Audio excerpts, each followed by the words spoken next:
साल 1883, 13 साल की उम्र में मोहनदास करमचंद गांधी का कस्तूरबा गांधी से विवाह होता है, जिसके 25 साल बाद यानी 38 साल की उम्र में महात्मा गांधी आजीवन ब्रह्मचर्य अपना लेते हैं, जिसे लेकर उन्होंने अपनी आत्मकथा में लिखा कि जब उनके पिता की मृत्यु हो रही थी तब वो अपनी पत्नी के साथ संबंध बनाने में व्यस्त थे और इस बात से उन्हें गहरा धक्का लगा था। लेकिन ब्रह्मचर्य का पालन करना कोई अपराध नहीं बल्कि एक तपस्या है। तो फिर गांधी जी के ब्रह्मचर्य के प्रयोगों के साथ वो कौन से रहस्य जुड़े हुए हैं जिन्हें लेकर उनकी मृत्यु के 7 दशक बाद आज भी बहस छिड़ जाती है। उन्होंने मनुबेन गांधी, डॉक्टर सुशीला नैयर, प्रभावती देवी और आभा गांधी के साथ कैसे प्रयोग किए थे जो आज भी उनकी बेदाग छवि पर एक काले धब्बे की तरह चिपके हुए हैं। जानेंगे गांधी जी की अनसुनी अनकही कहानियां सीरीज के इस अध्याय में। लेकिन उससे पहले एक डिस्क्लेमर देना चाहते हैं। इस वीडियो में कहा गया एक भी शब्द मनगढ़ंत नहीं है, बल्कि ये जानकारी गांधी जी द्वारा हस्ताक्षर की हुई मनुबेन की डायरी, उनके द्वारा लिखे गए पत्र और उनके करीबी और वरिष्ठ पत्रकारों की पुस्तकों और बयानों से इकट्ठा की गई है। तो चलिए शुरू करते हैं। दोस्तों, गांधी जी ने कई महिलाओं के साथ ब्रह्मचर्य के प्रयोग किए, लेकिन जिन्हें लेकर सबसे ज्यादा विवाद हुआ वो थी मनु गांधी, जो बापू के भतीजे जयसुख लाल गांधी की बेटी थी। यानी वो एक तरह से गांधी जी की सगी पोती के समान थी। वो दिन भर गांधी जी के साथ रहकर उनकी सेवा करती थी और रात में गांधी जी उनके साथ ब्रह्मचर्य के प्रयोग किया करते, जिसका खुलासा खुद गांधी जी ने अपने पर्सनल सेक्रेटरी प्यारे लाल नैयर को एक पत्र लिखकर किया था।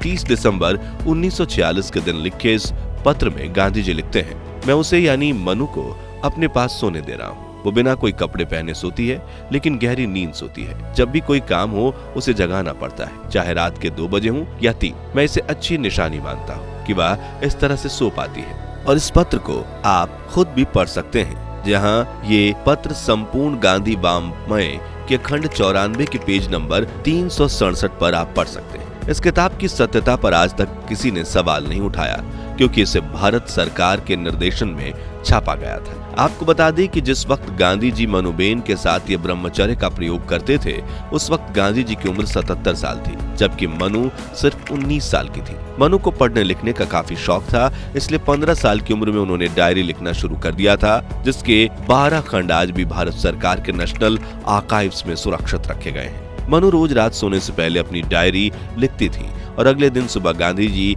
इस डायरी को पढ़कर हर पन्ने पर अपने हस्ताक्षर किया करते थे, जिससे भविष्य में इस डायरी में लिखी गई किसी बात पर कोई सवाल ना हो। इसी डायरी के कुछ अंश लोकप्रिय मैगजीन इंडिया टुडे ने अपनी magazine Mahatma and Manuben the untold story में प्रकाशित किए थे, जिसके मुताबिक मनुबेन ने 21 दिसंबर 1946 के दिन अपनी डायरी में लिखा था कि आज रात जब बापू, मैं और सुशीला बेन एक ही पलंग पर सो रहे थे तो उन्होंने मुझे गले से लगाया और प्यार से थपथपाया। उन्होंने लंबे समय बाद मेरा आलिंगन यानी मुझे गले से लगाया था।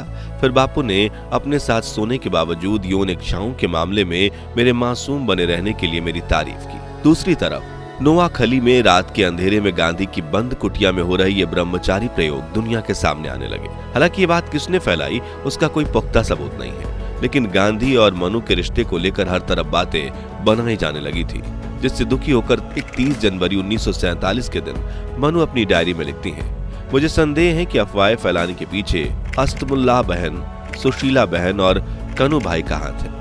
मैंने जब बापू को यह बात बताई तो वो मुझसे सहमत होते हुए बोले कि पता नहीं क्यों सुशीला को इतनी जलन हो रही है। बापू ने मुझसे कहा कि अगर मैं इस प्रयोग में बेदाग निकल आई तो मेरा चरित्र आसमान चूमने लगेगा। उनका कहना था कि यह उनके ब्रह्मचर्य का यज्ञ है और मैं उसका पवित्र हिस्सा हूँ, और अगर सब हमारा साथ छोड़ जाएं तब भी ईश्वर के आशीर्वाद से हम यह प्रयोग सफलतापूर्वक करेंगे। फिर इस महापरीक्षा के बारे में सारी दुनिया को बताएंगे। गांधी जी ये प्रयोग कई महिलाओं के साथ कर चुके थे, जिनकी बात हम आगे करेंगे, लेकिन वो मामले हमेशा पार्टी के कार्यकर्ताओं के बीच ही दबे रहे और मनुबेन के साथ भी गांधी जी के इन प्रयोगों की बात आम जनता तक नहीं पहुंचती। लेकिन 1 फरवरी 1947 के दिन उन्होंने खुद इसे लेकर एक विवादित बयान दे दिया।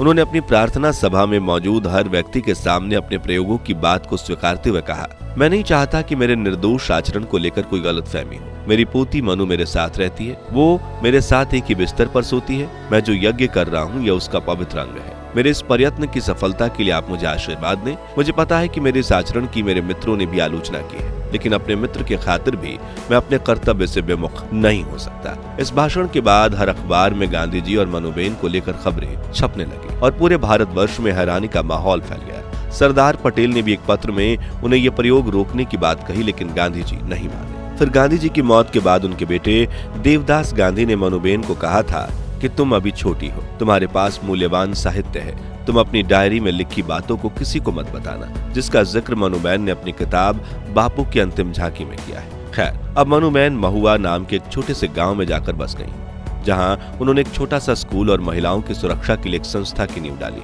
लेकिन गांधी जी की मौत से महज 6 से 7 साल बाद मनुबेन को एक अज्ञात बीमारी ने घेर लिया और 1969 में महज 41 साल की उम्र में मनुबेन की गुमनामी में मौत हो गई। अब बात करें मनुबेन के अलावा गांधी जी ने किस किस के साथ अपने ब्रह्मचर्य के प्रयोग किए थे, तो इसमें सबसे पहला नाम आता है डॉक्टर सुशीला नैयर का, जो गांधी जी के पर्सनल सेक्रेटरी प्यारेलाल की छोटी बहन और गांधी जी की पर्सनल डॉक्टर भी थी। वरिष्ठ लेखक वेद मेहता ने अपने किताब Mahatma Gandhi and his parcels में दावा किया था कि बापू 24 साल की सुशीला नैयर के साथ नग्न अवस्था में स्नान करते थे और इन्हीं प्रयोगों की वजह से सन 1938 में उनके सेवाग्राम आश्रम में बगावत हो गई थी, जिसके बाद उन्होंने 12 सितंबर के दिन अपने प्रमुख अनुयायियों को एक सीक्रेट लेटर में सफाई दी थी।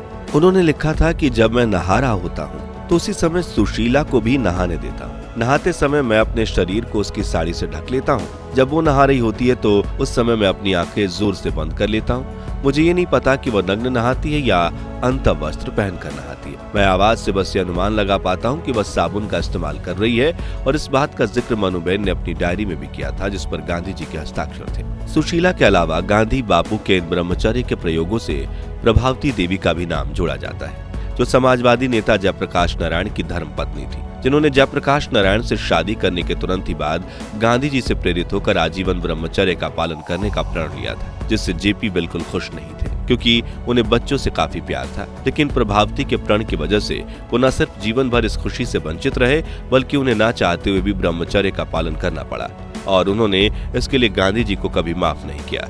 इतिहासकार बताते हैं कि प्रभावती के साथ अपने ब्रह्मचर्य के प्रयोगों को लेकर गांधी जी ने 6 मार्च 1945 के दिन अपनी करीबी मुन्ना लाल शाह को एक पत्र में लिखा था, जिसमें उनकी लिखावट कुछ ऐसी थी। प्रभावती अनेक बार मुझे गर्मी पहुंचाने के लिए मेरे साथ सोई है। जब वह थर थर कांपती जमीन पर मेरे पास पड़ी होती है तो मैं उसे अपने में समेट लेता हूँ। हालांकि यह बहुत पुरानी कहानी है।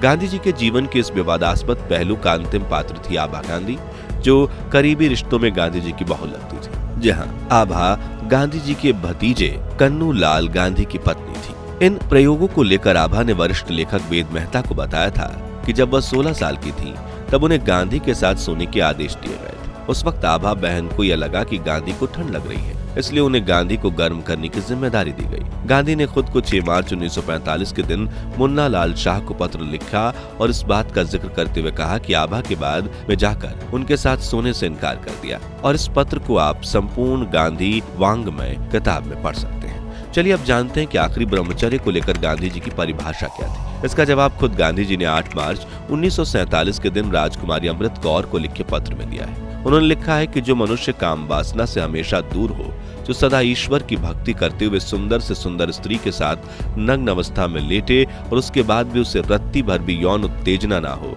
वह असली ब्रह्मचारी है। हालांकि महात्मा गांधी के आध्यात्मिक सहयोगी आचार्य विनोबा भावे उनके इस प्रयोगों के बिल्कुल खिलाफ थे, और उन्होंने 25 फरवरी 1947 को गांधी जी को एक पत्र लिखा कि मैं आपके ब्रह्मचर्य के सिद्धांत से सहमत नहीं। स्त्री और पुरुष का कोई भी भेद आदर्श ब्रह्मचर्य के विरुद्ध है। मैं इस विषय को लेकर किसी बहस में नहीं पड़ना चाहता। आगे उन्होंने लिखा था कि अगर कोई पूरी तरह से ब्रह्मचारी है तो उसको प्रयोग करने की जरूरत ही क्या है, और अगर कोई अधूरा ब्रह्मचारी है तो उसे अपने पर शक है, तो उसे इन प्रयोगों से हमेशा बचना चाहिए। अब ब्रह्मचर्य के प्रयोग तो गांधी जी की विचारधारा का एक विवादित हिस्सा था, लेकिन अब सवाल आता है कि इसके अलावा महिलाओं के प्रति गांधी जी के विचार कैसे थे। इस मुद्दे पर गांधी जी की biography father of the nation लिखने वाले इतिहासकार रामचंद्र गुहा बताते हैं कि उस दौर में महिलाओं पर गांधी जी के विचार जटिल और विरोधाभासी थे। वो महिलाओं की आधुनिक हेयर स्टाइल और वेस्टर्न कपड़ों से घृणा करते थे। उन्होंने मनु को लिखा था कि कितनी दुख की बात है कि आधुनिक लड़कियां अपने स्वास्थ्य का ख्याल रखने के बजाय फैशन को अधिक महत्व देती हैं।